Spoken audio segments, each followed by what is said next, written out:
দীক্ষা নিলে শ্রাদ্ধ বাড়িতে খাওয়া যায় না কেন? শ্রাদ্ধান্ন কি আদৌ খাওয়া উচিত? শ্রাদ্ধ বাড়ির অন্ন গ্রহণ করলে কি কি ক্ষতি হতে পারে? এই প্রসঙ্গে আজকে আলোচনা করব। প্রথমেই বলে রাখা যায় যে হিন্দু ধর্মে কারোর মৃত্যু হলে তার সন্তান সন্ততিরা অশৌচ পালন করেন, আর সে অশৌচ পালন করার পর আত্মার শান্তি কামনা করার জন্য শ্রাদ্ধ শান্তি করেন। তারপর আত্মীয় স্বজনদের নিমন্ত্রণ করে খাওয়ানো হয়। কিন্তু হিন্দু পুরাণ মতে শ্রাদ্ধানুষ্ঠানের খাবার খাওয়া পাপ। এই খাবার আমাদের মনের ভক্তিভাবকে নষ্ট করে দেয়। এই খাবার খেলে আমাদের মতিভ্রম হয়ে আমরা অনেক পাপ কাজও করতে পারি। এরকম কথাও কোনো কোনো মহাপুরুষরা না বলে বলা উচিত যে ধর্মে বা ধর্মীয় মতে বলা হয়ে থাকে। আসুন জেনে নেওয়া যাক ব্যাপারটা ঠিক কীরকম। প্রচলিত একটি গল্প আছে। মা শারদাকেও একই প্রশ্ন করা হয়েছিল এবং মা শারদাও বলেছিলেন প্রাথমিকভাবে যে শ্রাদ্ধান্ন গ্রহণ করা উচিত নয় তাদের পক্ষে যারা দীক্ষিত। ঠাকুর শ্রীরামকৃষ্ণ এই প্রসঙ্গে মতামত দিয়েছিলেন।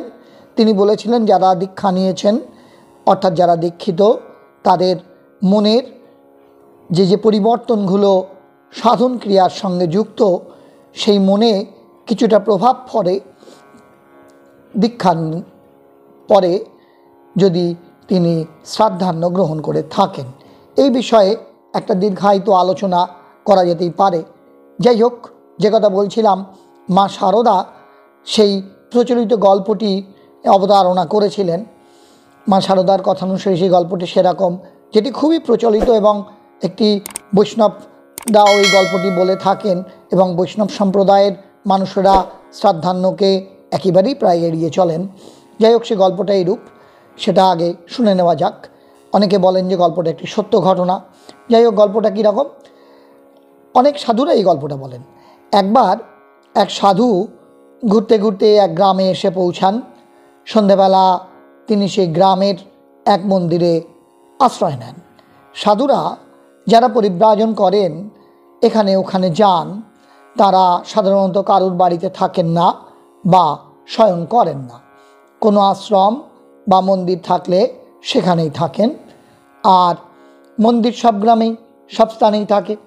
যাই হোক, সেই মন্দিরে শতরঞ্চি ছিল। সাধু সেটি পাতলেন। মন্দিরের যিনি পুরোহিত তিনি জিজ্ঞাসা করলেন, রাতে কিছু ভোজন করবেন তো? সাধু বলেন, যদি চাল ডাল আলু নিয়ে আসেন তবে আমি সপাকে সেটি গ্রহণ করতে পারি। পুরোহিত দেখলেন যে মানুষটা ভালো, শুধু বাইরের চাতালে শোবেন কেন, সাধুরা শোবেন কেন? সাধুকে বলেন যে আপনি রাত্রে মন্দিরের ভেতরেই শুয়ে পড়ুন। মন্দিরের মধ্যে সাধুকে শুতে দিয়ে পুরোহিত বাড়ি চলে যান। অনেক রাতে সাধুর ঘুম ভেঙে গেল, আর প্রদীপের সেই অল্প আলোয় তিনি দেখতে পেলেন মায়ের সারা অঙ্গে মহামূল্যবান সব অলঙ্কার রয়েছে। সাধুর তখন মনে হলো এই সমস্ত গয়নাগাটি মন্দিরের তো কোনো কাজে লাগবে না, আর আমারও তো কিছুই নেই, আমারই বরঞ্চ এগুলো কাজে লাগতে পারে। এই ভেবে সাধু আস্তে আস্তে মন্দিরের বিগ্রহ থেকে সমস্ত গয়নাগাটি খুলে নিজের ঝোলায় ঢুকিয়ে নিলেন। তারপর খুব দ্রুত কম্বল টম্বল গুটিয়ে রেখে হাঁটা দিলেন। প্রতিদিনের মতো সেদিনও ভোরবেলা যখন সূর্য উঠেছে, পুরোহিত মন্দিরে এসেছেন মন্দির পরিষ্কার করার জন্য। এসে তিনি দেখেন সাধুও নেই, আর মায়ের গায়ে একটা গয়নাও নেই। এই দেখে তিনি তো বিকট হাঁক ডাক শুরু করে দিলেন। ডাক শুনে গ্রামবাসীরা হাজির। পুরো ঘটনা শুনে তারা সঙ্গে সঙ্গে সেই সাধুর উপর খুব রেগে গেল। তারা এতই রেগে গেল যে হাতের কাছে যে যা পেল, লাঠি বাঁশ ইট পাটকেল তুলে নিয়ে ঠিক করলো যেমন করে হোক সাধুকে খুঁজে বার করবই, মেরেই ফেলবো আজ তাকে। ওদিকে সাধুও গ্রামবাসীদের হাতে ধরা পড়ে যাওয়ার ভয়ে ছুটতে লাগতেন। এবার ভোরবেলায় তার মলত্যাগের বেগ এসে গেছে। এক পুকুরের ধারে ঝোলাটিকে পাশে রেখে যথারীতি মলত্যাগ করেছেন। তিনি করার পর ঝোলাটির দিকে তাকিয়ে তিনি ভাবছেন, এ আমি কি করলাম?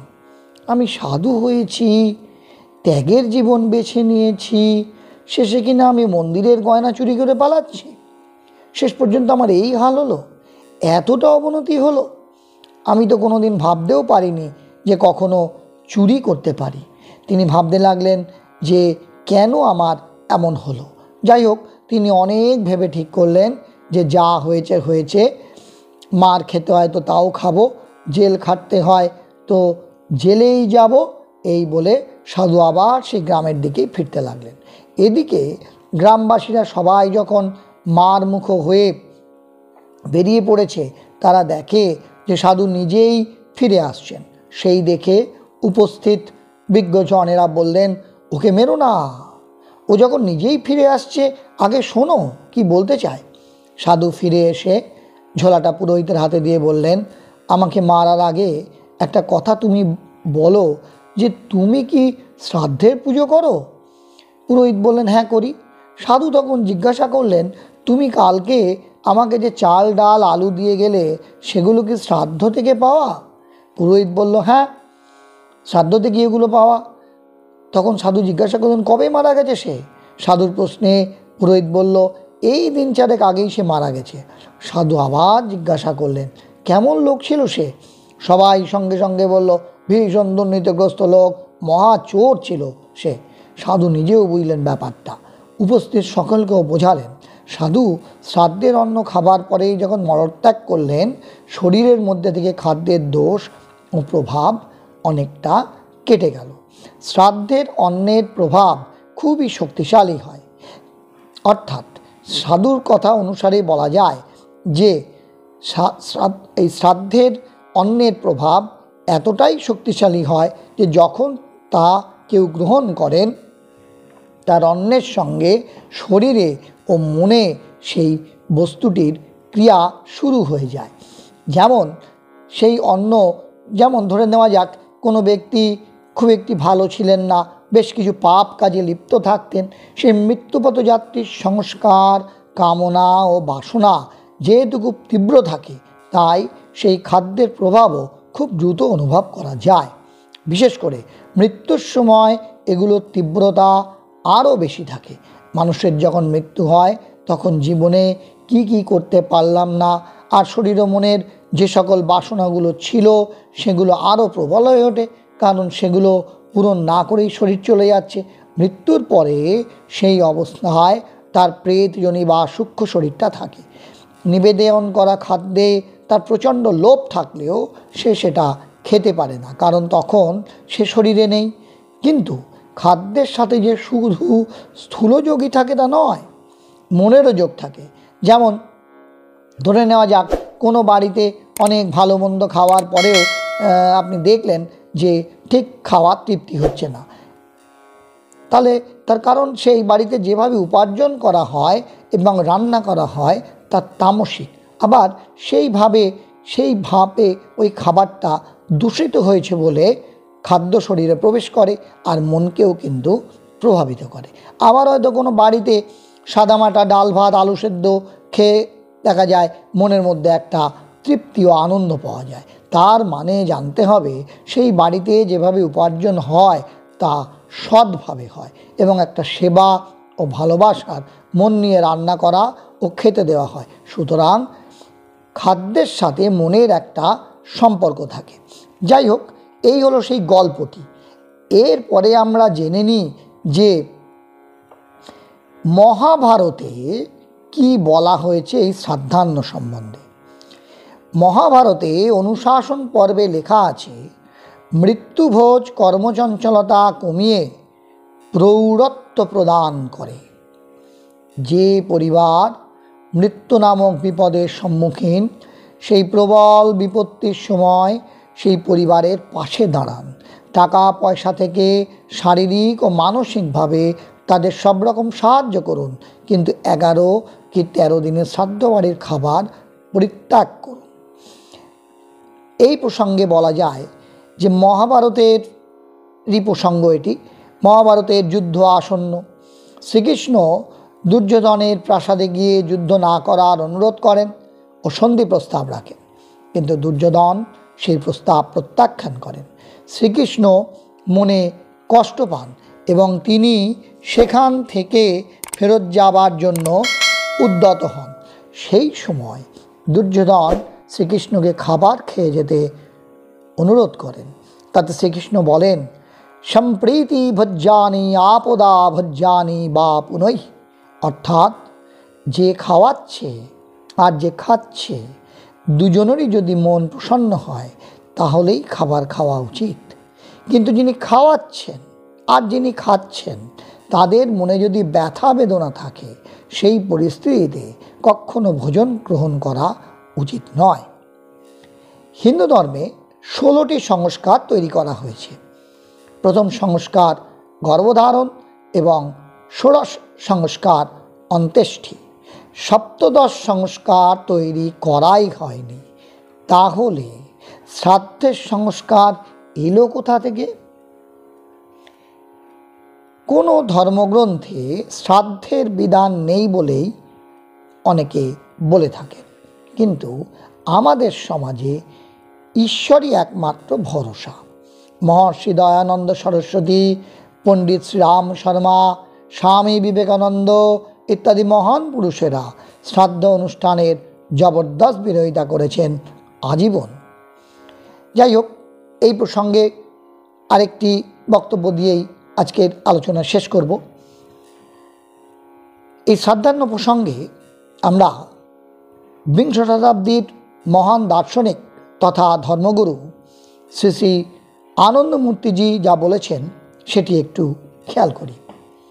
শ্রী শ্রী আনন্দমূর্তিজি বলছেন, শ্রাদ্ধান্ন যেহেতু প্রীতান্ন বা আপদান্ন কোনোটাই নয়, তাই তা গ্রহণ করা অবিধেয়।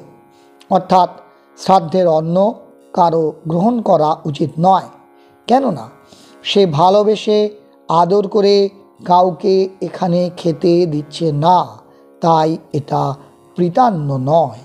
আবার সমাজের কেউ এমন বিপদেও পড়েনি যে এই খাবার না খেলে সে মারা যাবে, তাই এটা আপদান্নও নয়।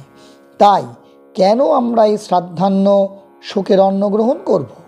এই সময় সবার উচিত শোকগ্রস্ত বিপদগ্রস্ত পরিবারকে সান্ত্বনা দেওয়া, তাদের সাহায্য করা।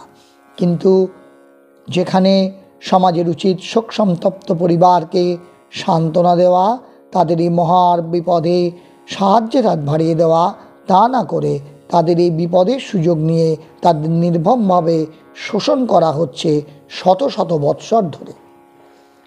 তাহলে বন্ধুরা, আমরা আজকে বিভিন্ন দৃষ্টিকোণ থেকে বিভিন্ন মানুষের বক্তব্য আজকের এই আলোচনায় তুলে ধরলাম, যেখানে শ্রাদ্ধান্ন গ্রহণ, বিশেষ করে দীক্ষিত ব্যক্তিরা কেন শ্রাদ্ধান্ন গ্রহণ করবেন না সেই বিষয়ে আলোকপাত করা হলো। আজকের এই আলোচনা যথেষ্ট বিতর্কিত, কারণ আমাদের সমাজে এখনও এই প্রথাটি যথেষ্টভাবে প্রচলিত আছে।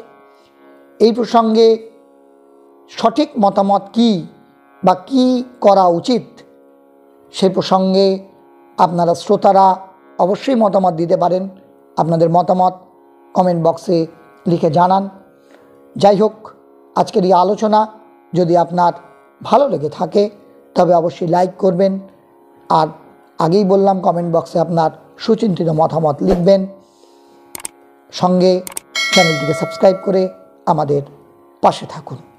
আজকের মতো এই পর্যন্তই, আবার ফিরে আসব আগামী পর্বে। কেমন?